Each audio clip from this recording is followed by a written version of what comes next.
चकल अॻु रुस्तम शहर में समाजी तंज़ीम LCDO तरफ़ां क़बाइली झेड़नि ख़िलाफ़ अमन रैली कढी वई, जंहिंमें अब्दुल मालिक महर, अदी महनाज़ महर, अब्दुल गनी उर्फ़ गनी गमदिल, सेठार बिरादरी के मुअज़्ज़ज़ बरकतुल्लाह सेठार समेत सियासी समाजी अदबी ऐं सहाफ़ी अॻुवाणनि तोड़े सेठार बिरादरी के माण्हुनि ऐं वॾे अंग में शहरियुनि शिरकत कई।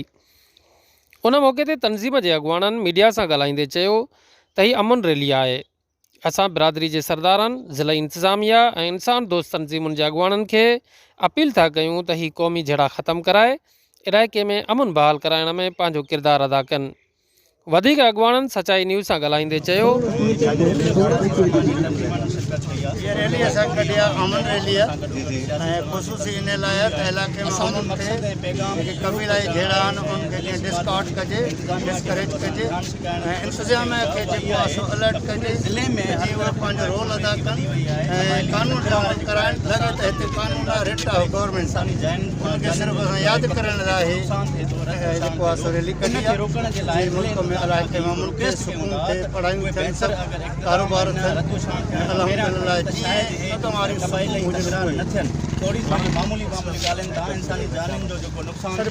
सरकार ॾिसी मारो हूंदो हा, पंहिंजा कंता वार ॾिसी मारो हूंदो हा, मर जतोई चाचणी सब्ज़ोई सभु माण्हू मारे छो था रहिया आहिनि। पंहिंजो रब ॿारनि खे हथियार ॾिसी मारो हूंदो हा, मां पंहिंजनि जा सरकार ॾिसी मारो हूंदो हा। हीअ अमन रैली आहे LCDO जे प्लेटफॉर्म तां कढी वई आहे। सलाम आहे अदी महनाज़ महर खे, साईं बरकतुल्लाह सेठार साहब खे ऐं सेठार बिरादरी जेके तर जे सभिनी अमन वारनि खे जेके अमन चाहिनि था।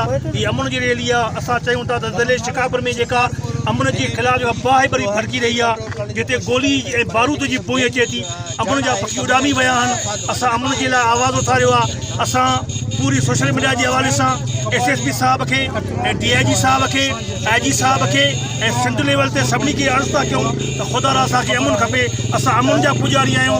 असांजे तर मां जेको झेड़ो थिए थो, जागीरानी हुजे, सेठार हुजे, जतोई हुजे, नून बिरादरी हुजे, केर भी हुजे, इंसान असांखे प्यारो आहे। असां इंसान जे बचाव ख़ातिर, अमन जे तराने पूॼण जे ख़ातिर मैदान ते निकिता आहियूं। असांखे अमन खपे, अमन ज़िंदाबाद।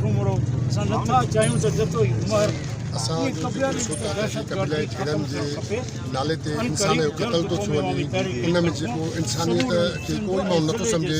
हितां जी पुलिस, हितां जी इंतिज़ामिया, हितां जा भोतार, हितां जा चूंडियल नुमाइंदा, कई ॾिसो इलेक्शन अचे थी त हू 100 गाॾियूं करे एतिरे माण्हुनि जे मजून बीहनि था। हिन वक़्तु कंहिंजे बि मथे ते जुओ कोन थी चुरे। जेकॾहिं इंसान सां SP खे को ऐं इंतिज़ामिया खे अपील था कयूं, जेकॾहिं कुझु चऊं था त उहे क़बीलाई झेड़ो छा, क़बीलाई झेड़े लाइ को इन कानून कोन्हे। कोरोना जे लाइ स्कूलनि में ॿारनि खे कढी था छॾनि त पियो माउ खे इंजेक्शन हणायो। छा हिते पाबंद उन्हनि भोतारनि, उन्हनि वॾेरनि खे नथा करे सघनि त इन क़बीलनि जा पाण में ठाह कयो। तव्हां ॾिसो, तव्हांजे भरे में हाणे कल्ह टियों सेठार को शरीफ़ माण्हू रस्ते सां अचे पोइ मारियो आहे। जतोई बिरादरी में 20 माण्हू 25 माण्हू मरी चुका आहिनि, 60 माण्हू 65 माण्हू ज़ख़्मी आहिनि। उन में औरतूं बि क़तल थियूं आहिनि, नंढा ॿार बि शहीद थिया आहिनि। छा उहे इंसान न आहिनि? असां ई था चऊं ज़ात पात खां हटी करे इंसान थी इंसान ज़ात लाइ सोचे ऐं इंसानियत जी ख़िदमत करे। असां हितां जी हुकूमत खे, गवर्नमेंट खे ऐं इंतिज़ामिया खे इहो पैगाम था ॾियूं। हीअ अॼु